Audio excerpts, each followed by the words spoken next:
पर यानी कि भगवान ने बोला मेरी दो शक्तियाँ हैं, एक पर है और एक अपर है। तो ये पृथ्वी, जल, अग्नि, वायु, आकाश इत्यादि ये सभी, और ये किस में आएंगे? पर में आएंगे। ये असल में क्या करें, ये पर में आएंगे तो फिर अपर क्या होगा? ये पर है कि अपर है? पर है।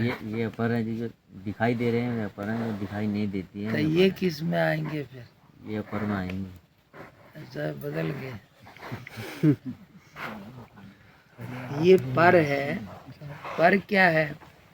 जो परे है, और अपर जो परे नहीं है। इसलिए ये मन, बुद्धि इत्यादि ये सभी अपर में ही आते हैं। ये प्रकृति है 8 प्रकार की, और इसके परे दूसरी क्या है? पर। उससे ये सारे धारण होते हैं। इन दो में पूरा संसार है, ये भगवान ने बोला। तो जो पर है वो चेतन है, दिखाई नहीं देता, जो मूल है। उसका हित करना, इससे बड़ा और कोई भी धर्म नहीं है। वही हमारा सच्चा है, मूल है। समझिए ना, परहित। इससे परहित सरिस धर्म नहीं भाई, और पर पीड़ा सम नहीं अदमाई। यानी कि जो हमारा मूल है उसको दुख पहुँचे, उसके बराबर कोई भी अधर्म नहीं है। संसार में कहने में चीज़ें बहुत सारी ठीक भी कहेंगे, लेकिन फिर भी इस तरफ तो वो गलत न जाएंगे, क्योंकि वो हमारे मूल का आनंद किससे बिगड़ जाता है? इस प्रकृति का भार का संग करने से आदमी चिंता, दुखी इसमें उलझता है, आनंद चला हट जाता है, और मूल में जाने से आनंद प्रकट होता है। इसलिए आनंद स्वरूप है सभी मूल तो, लेकिन प्रकृति का संग करने से, उसका असर आने से गया तो कहीं नहीं है, फिर भी ढक जाता है। जैसे जैसा संग करते हैं तो उसका असर आ जाता है। फूले की खान में चाहे कितना सावधान होकर जाओ, कहीं ना कहीं कुछ असर आ जाएगा। अब रोड पे कैसे ही बढ़िया सावधानी से चलो, फिर भी धूल धक्कड़ लगेगा ही, क्योंकि वो जैसा जैसा संग है उसका असर होता ही है।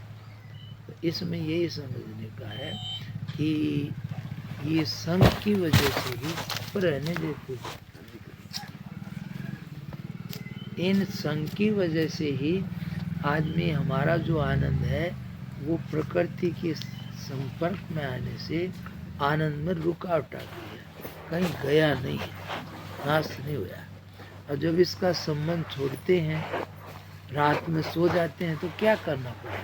बस इधर से मन हटाया और उससे जुड़ गए, तो चिंता सब खत्म हो जाती है उसके संग होने से। वो आनंद वाला है, वो हमारा मूल है। लेकिन हम जो है ना, मिलावट वाले में हैं। अब मिलावट में सारा गड़बड़ है, ये बात। हाँ, किसी की कोई बात हो तो बोलो, ऐसा सोचो कोई नहीं है यहाँ दूसरा, और बोल दो, क्योंकि मन सबके एक जैसे ही होते हैं। लेकिन वो आदमी क्या सोचते हैं कि ये बात करेंगे, बाबा जी थोड़ी बात करनी है, कर ले। अब नहीं, वो जरा बैठेंगे जब करेंगे। मैं कहा अब ये हटने वाले नहीं है भाई, हम ही हटेंगे।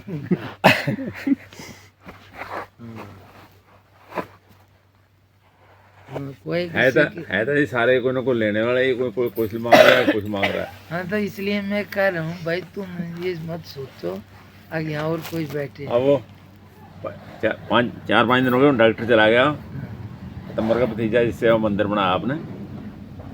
मैंने बाबा जी क्या मांगते हैं? माया मांगते हैं। माया मांग के क्या करोगे? जमीन मांग के क्या करोगे? वो तो मैं कहा मांगो वो चीज जो खोवे ही ना। वो तो कहना क्या मांगा है? मैं कहा, मांगो जो चीज खोवे ना, जो सारे पास रहे। मैं कहा, मैं मांगता हूँ तो बाबा जी से एक ही बात कहता हूँ, मैं जब जैसे मेरा गुरु ने बनाया था ऐसा बन जाए तो बस ठीक है। उससे भी कुछ पूरा नहीं होएगा, वो भी मांगना तो वो भी आ गया। इसलिए उसमें क्या है कि ये मांगते हैं, कुछ तो मांगते भी हैं और कुछ अंदर में रखते हैं। तुम्हें भी ये तो है ही, छोकरा ठीक हो जाए, हाँ चक्कर ये है जी, वो तो से छूट जाए, फलाना हो अब जाए। ऐसा है जैसे लड़की आई थी, हाँ वो ये लड़का है, लड़के में मेरे तो जितने सुरत समझ है कि जब से ब्याह हुआ 81 में से ये परेशान हूँ मैं तो। हाँ 16.5 किले संभरने की ज़मीन बहुत टॉप की, हाँ और फ्री में बेच दी चाचों ने। वो हाथ क्या लगेगी अब, वैसे ही आने होता।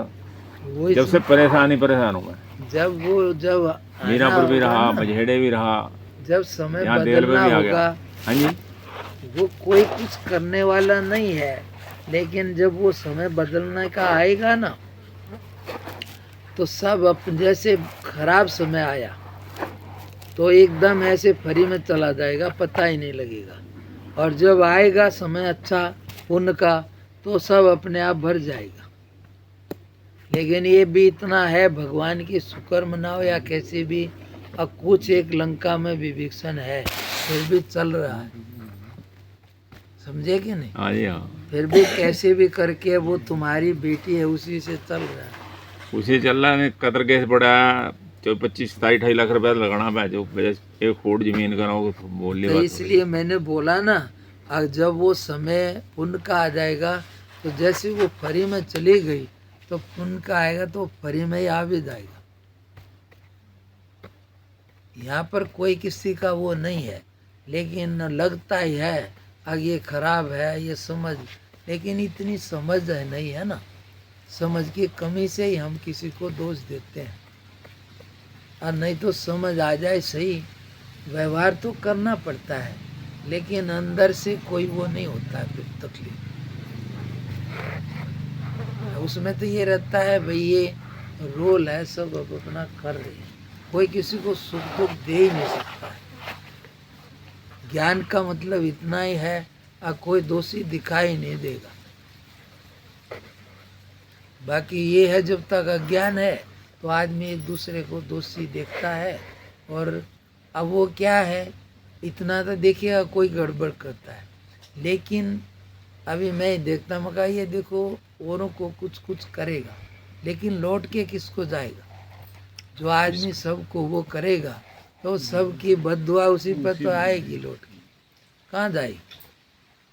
मगर फिर भोगेगा, ये दुख लगेगा।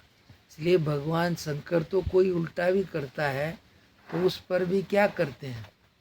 करुणा करते हैं। करुणा, हम तो कहेंगे अच्छा है, ये बहुत परेशान कर रहा है, इसका ऐसा हो गया, लेकिन वो आपको ये अब भोगेगा, उस पर भी उसको करुणा ही आती है। अब ये दुख पाएगा क्योंकि गलत कराया था, पाएगा ही, और क्या करेगा? इसमें भगवान को ये थोड़ी ना, लेकिन वो करुणा ही करता है। अब ये गलत करके जाएगा, जैसा खाएगा डकार कैसी आएगी, वैसी ही आएगी जैसा खाएंगे, दूसरी थोड़ी आएगी। तो इससे ही सब होता है। तो इस, लेकिन ये है कि समझ नहीं है ना, तो इसलिए इसको वो करेंगे, ऐसा करेंगे। लेकिन अब मैं देखता हूँ ये लोग हैं सब यहाँ, वो झगड़ते हैं, पता है हमें भाई इनका है तो झगड़ेंगे, लेकिन अब इसका उपाय क्या है? मगर पहले का तो चलो निकल गया, लेकिन आगे की फिर तैयारी करते हैं तो चलेगा। उपाय इतना ही है, हो जाने के बाद में उससे सीधे या कैसे भी अपनी गलती की क्षमा मांगे, और उसके प्रति द्वेष भाव ना रहे, तो नया नहीं बनेगा। और नहीं तो पहले कहा जाया है, अब फिर शुरू हो गया, फिर आएगा, चलता रहेगा, निपटने वाला नहीं है। लेकिन ऐसा करेगा तो निपट जाएगा कि भाई इसका भी शुक्र है, अपना चुकता कर दिया, बस सहज भाव से निकलता है तो वो दोबारा नहीं आता, और जो इधर से जाए चाहे इधर से, तो वो दोबारा के लिए असर करेगा, फिर आएगा पहले का। अब वो तो किसी का लड़ाई झगड़ा भी है तो होगा, क्योंकि वो तो फिल्म में है, तैयार है, पर उसका आगे का उपाय है इतना है कि उसमें राग द्वेष या उसके प्रति उल्टा भाव ना रखे।